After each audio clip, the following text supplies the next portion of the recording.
Le petit écureuil et l'île mystérieuse de Caroline Msica.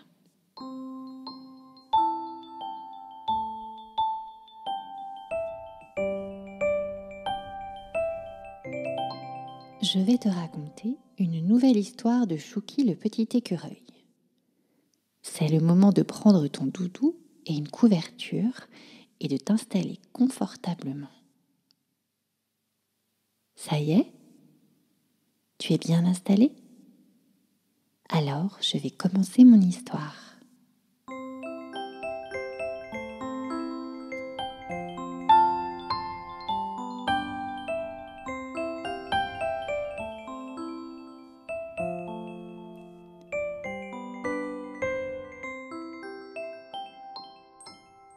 Par une belle matinée d'été ensoleillée, notre ami Chouki le petit écureuil s'affaire à ranger et nettoyer sa maisonnette nichoir. Sa mission du jour, que tout soit propre et en ordre. Il est en avance pour ce genre de tâches, mais il a besoin de faire place nette avant l'arrivée de l'automne et les provisions qu'il compte bien rapporter de ses expéditions. Pendant qu'il déplace, trie et époussette, un rayon de soleil fait son apparition dans la maisonnette. Chouki profite de l'occasion pour s'accorder une pause et se poste sur la trajectoire du rayon doré. Il apprécie la douce chaleur que la lumière lui procure, ainsi que l'énergie revigorante. L'écureuil, immobile et serein, savoure ce joyeux silence. Quand, toc toc toc, tu fais bronzette, Chouki ? L'écureuil ne bouge pas d'un poil. Il a bien entendu reconnu la voix de sa chère amie Erel. Les yeux clos, le sourire au museau, il prend une grande inspiration, puis expire longuement et paisiblement.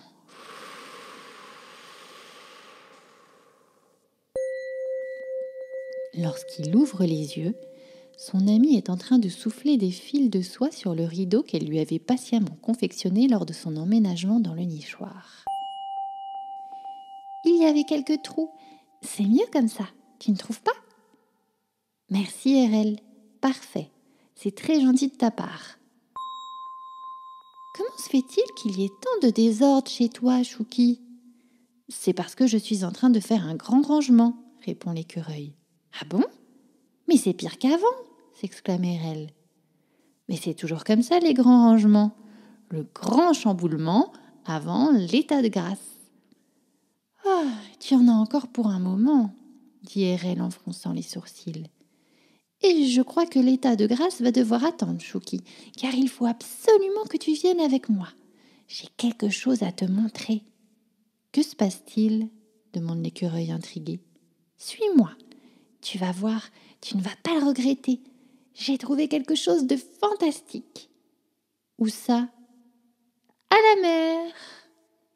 Bon, je suppose que mon grand rangement peut attendre quelques heures, soupire Chouki.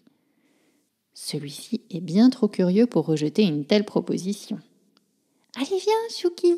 Le soleil brille et une belle aventure nous attend. Effectivement, comment résister ? Reconnaît l'écureuil amusé. Les deux amis sortent sur le pas de la porte, tout en haut du grand chêne. Comme à son habitude, Erel saute entre les deux oreilles de l'écureuil, se cramponne fermement à la fourrure, et les voilà partis, l'écureuil bondissant d'arbre en arbre à travers la forêt verdoyante.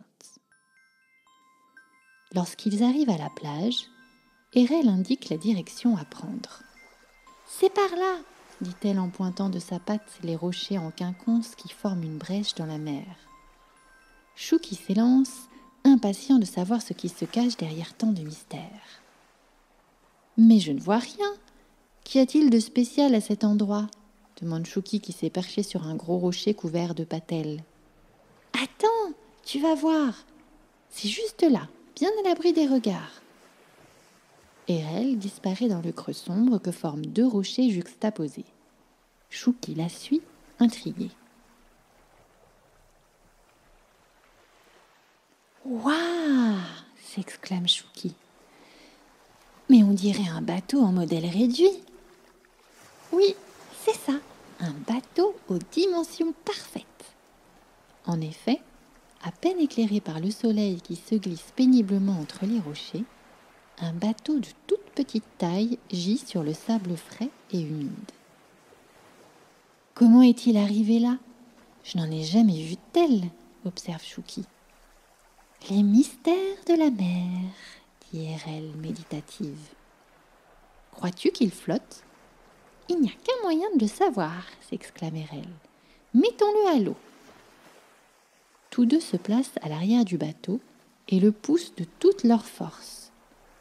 Il leur faut quelques instants pour parvenir à le glisser hors de la cavité. Ouf, ça donne chaud, dit Chouki essoufflé. Tu as vu? Il a 2 coques. C'est un catamaran.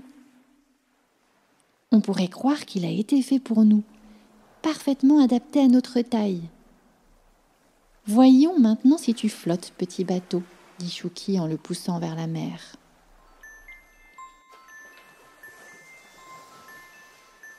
Aussitôt dit, aussitôt fait, le navire se lance sur les flots comme trop heureux de sentir à nouveau le contact de l'eau sur ses coques.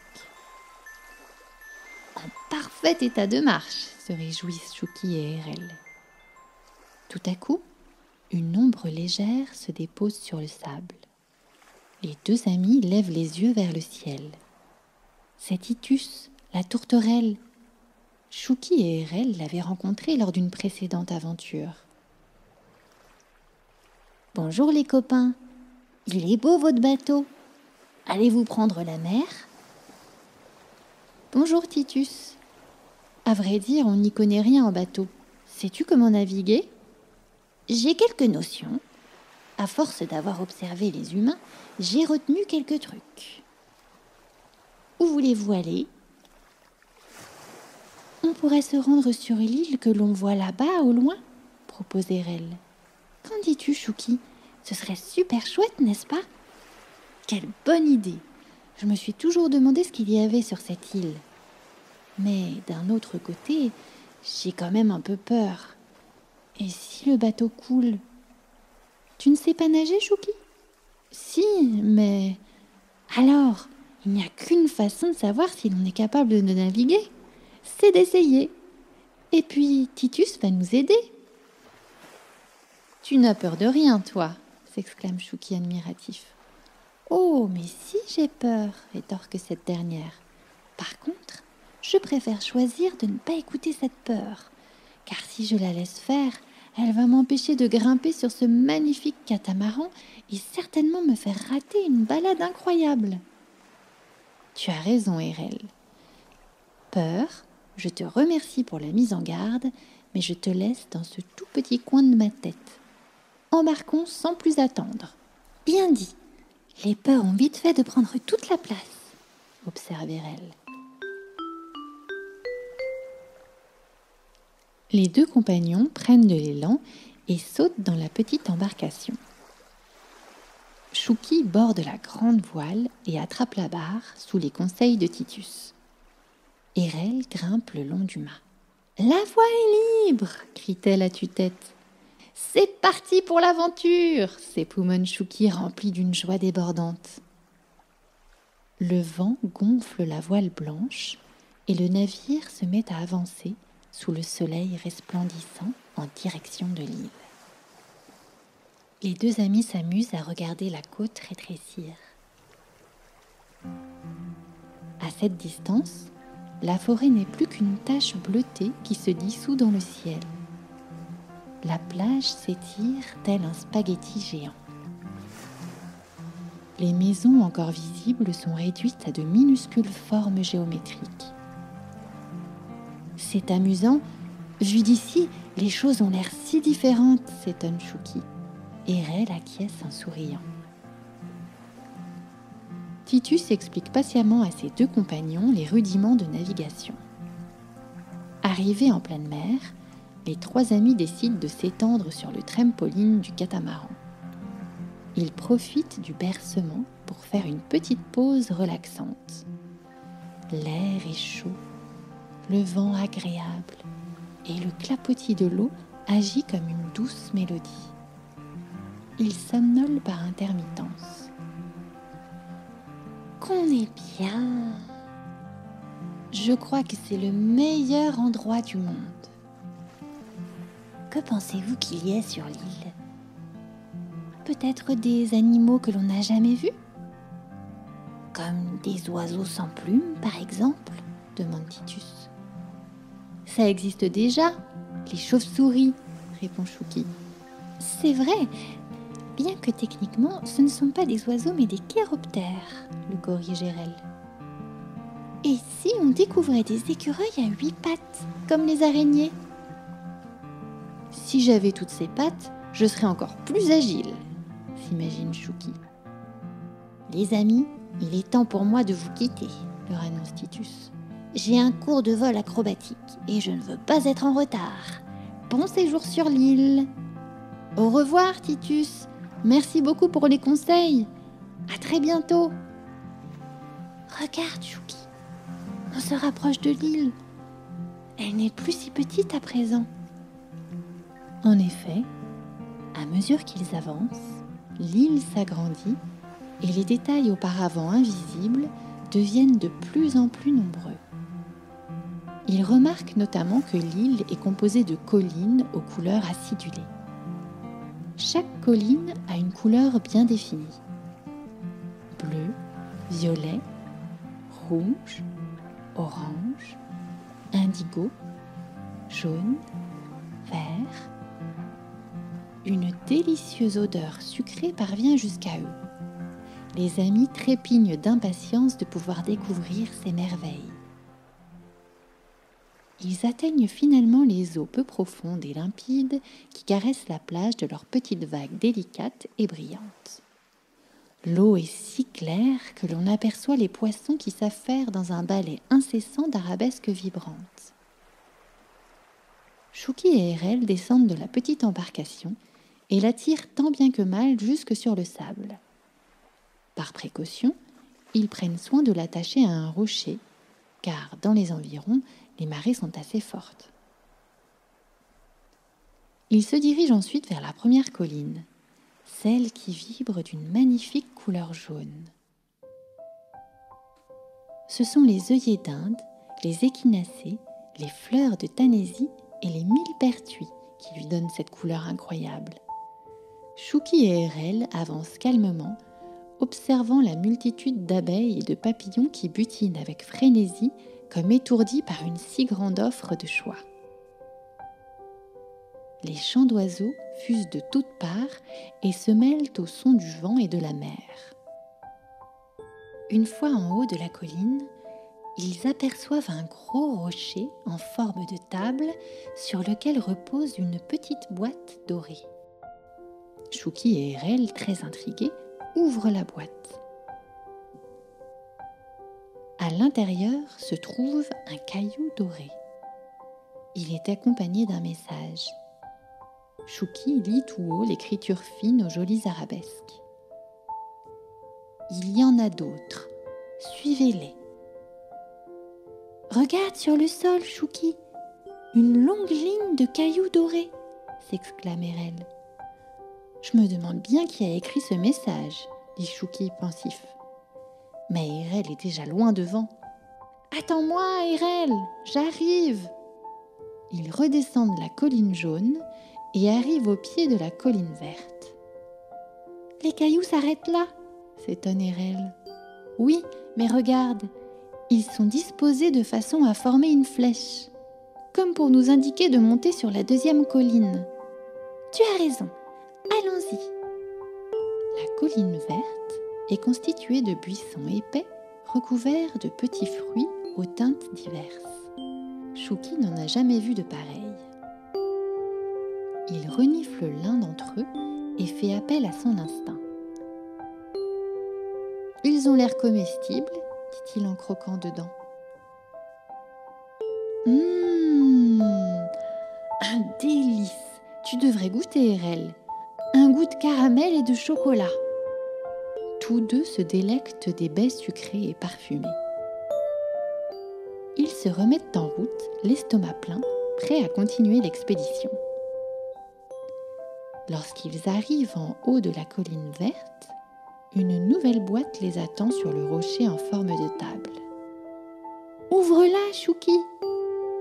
L'écureuil soulève délicatement le couvercle. Cette fois-ci, il découvre une clé, verte elle aussi.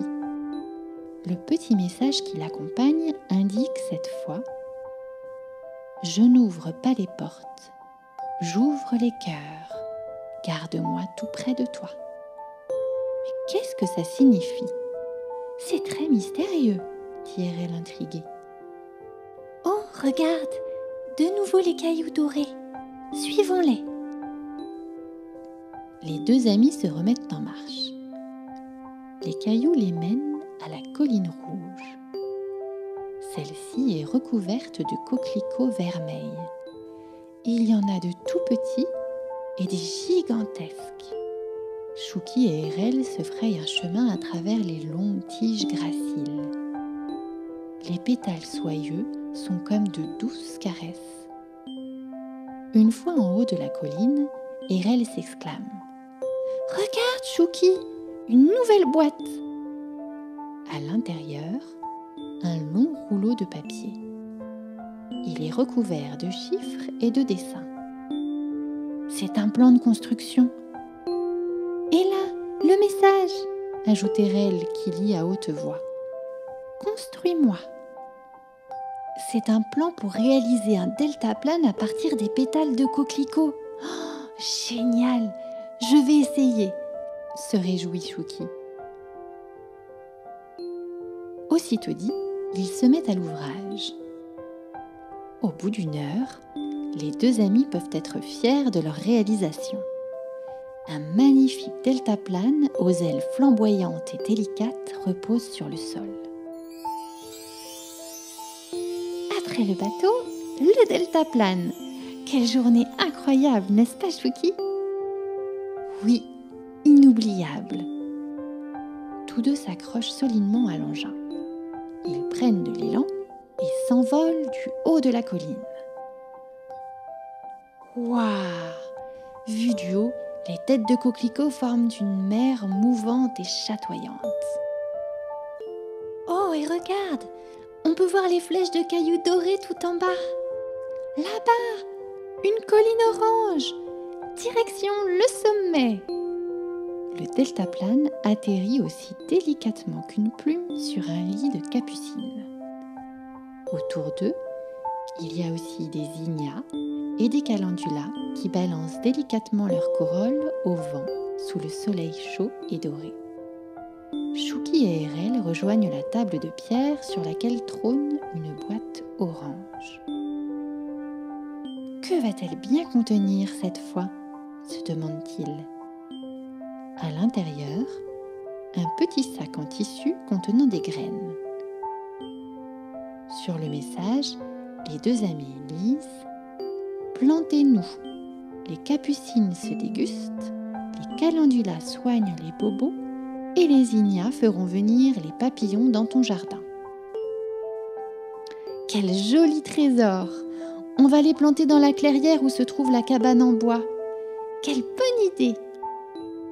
Sur le sol, des cailloux dorés sont apparus comme par magie, leur indiquant la direction du deltaplane. Curieux! Comment ces cailloux sont-ils arrivés là? S'étonne Erel. Aucune idée. Les deux compagnons embarquent à nouveau sur le deltaplane et s'élancent dans le ciel. La 5e colline est bleue. Vue d'en haut, elle ressemble à un dôme recouvert d'eau, animé d'ondulations qui imitent à merveille le mouvement des vagues. Le deltaplane atterrit au milieu de myosotis, de bleuets et d'anémones. En se dirigeant vers le point culminant de la colline, ils aperçoivent une toute petite silhouette bleue qui se faufile entre les fleurs puis disparaît. « Tu as vu toi aussi, Chouki ?» ?»« Oui, on aurait dit un minuscule humain. »« Exactement !» réplique Erel. Tous deux se précipitent derrière lui. Ils atteignent la table en pierre au pas de course, mais plus aucune trace du curieux petit personnage, comme s'ils avaient rêvé. Une nouvelle boîte, bleue cette fois, trône sur la pierre. À l'intérieur, un message. Ce coffret renferme un trésor. Sous le message repose un miroir à main. Chouki s'en saisit et le miroir reflète leur image à tous les deux.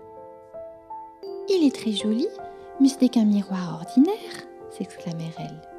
« Je crois que le trésor est ce que nous voyons dedans. Le miroir reflète la vie. Je pense que c'est cela le trésor. » « Alors, je suis tout à fait d'accord, » sourièrent-elles. « Laissons-le dans la boîte pour les prochains visiteurs. » Ils retournent vers leur deltaplane tout en suivant les flèches de petits cailloux dorés qui ont subrepticement réapparu. La 6e colline est violette. Un violet vibrant et éblouissant. Chouki et Erel la survolent en admirant les campanules, les lavandes, les violettes odorantes et les glycines. Le parfum qui se dégage de la colline est envoûtant. Les deux amis prennent leur temps pour se rendre au sommet. Ils savourent chaque sensation qui leur parvient. Une fois de plus, une petite boîte de couleur violette les attend. Celle-ci possède une serrure. Chouki sort la clé trouvée sur la colline verte. Il la glisse dans la serrure. Au bout de plusieurs tours, la boîte finit par s'ouvrir. Automatiquement, une musique se déclenche et de petites danseuses disposées en cercle se mettent à danser. Comme c'est joli! Et cette musique est si douce et si apaisante. Ah, cela donne envie de se reposer. Regarde là-bas! Une dizaine de petites figures s'activent à quelques mètres d'eux. Ils sont en train de préparer 2 lits de pétales soyeux. Avant même que Chouki et Erel ne les atteignent, ils ont déjà disparu comme volatilisés. « Crois-tu qu'ils ont préparé les lits pour nous ? » Cela m'en a tout l'air. Chouki se baisse et ramasse un carré de papier blanc. Il lit tout haut le message inscrit dessus. Un temps pour rêver, un temps pour aimer, un temps pour créer, un temps pour faire pousser. Cette île est décidément pleine de surprises, s'émerveillèrent-elles. Oh, ces matelas de pétales ont une odeur de miel. Chouki, lui aussi, inspire à plein poumon.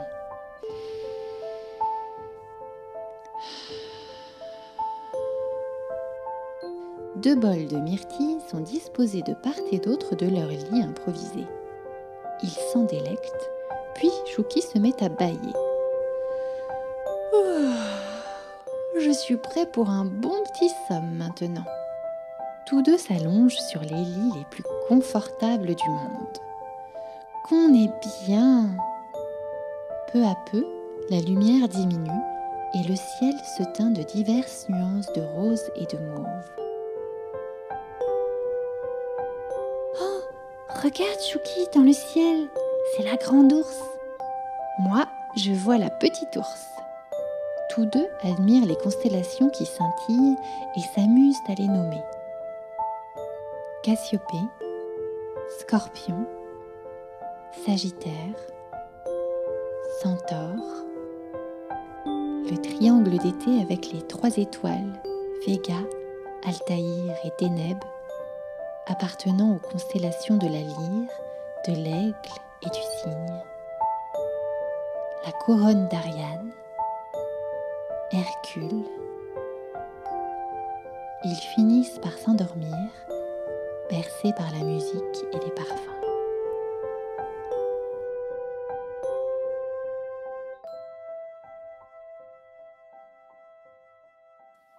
Au petit matin, ils se réveillent, régénérés par une nuit paisible, remplie de rêves délicieux. Le soleil brille, le ciel est dégagé. Les deux amis reprennent la route. Il est temps de rentrer à la maison, Chouki, n'est-ce pas? Oui, Erel, allons-y. C'est une journée parfaite pour prendre la mer. Les flèches de cailloux sont là, à nouveau, pour leur indiquer le chemin. Ils les suivent, confiants. Cette fois-ci, les flèches ne les mènent pas jusqu'au deltaplane. Après avoir marché quelque temps le long des massifs de fleurs mauves qui boivent la rosée du matin, ils arrivent à une passerelle faite de lianes.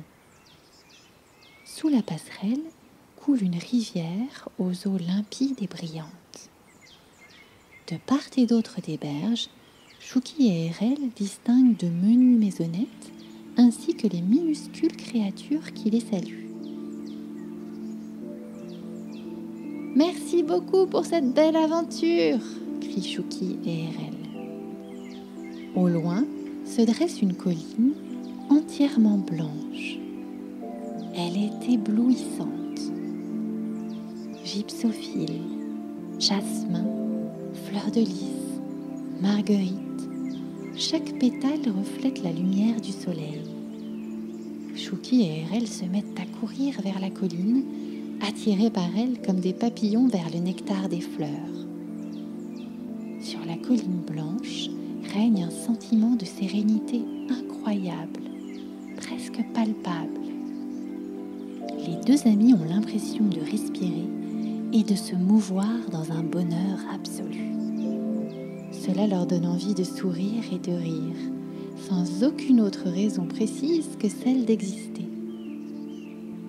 L'air cristallin vibre à la manière d'une mélodie joyeuse. Lorsqu'ils arrivent au sommet, ils ont la surprise de découvrir les curieux petits habitants de l'île en train de se mouvoir dans une danse dont les mouvements sont si fluides, légers et gracieux qu'ils paraissent flotter au-dessus du sol. L'une des créatures se détache du cercle et se rapproche de Chouki et Erel afin de les inviter à se joindre à eux. Les deux amis entrent dans la danse, animés d'une joie aussi ardente que sereine. Ils dansent, dansent et dansent jusqu'à ce que l'une des créatures fasse un signe de la main vers le ciel. Un oiseau vient se déposer alors tranquillement sur le sol au milieu de la ronde apaisée. Chouki et Erel sont invités à prendre place sur le dos soyeux et délicat. Sans aucune parole émise, les deux amis comprennent que l'oiseau va les ramener à leur bateau. Les petits êtres agitent leurs mains dans un joyeux au revoir.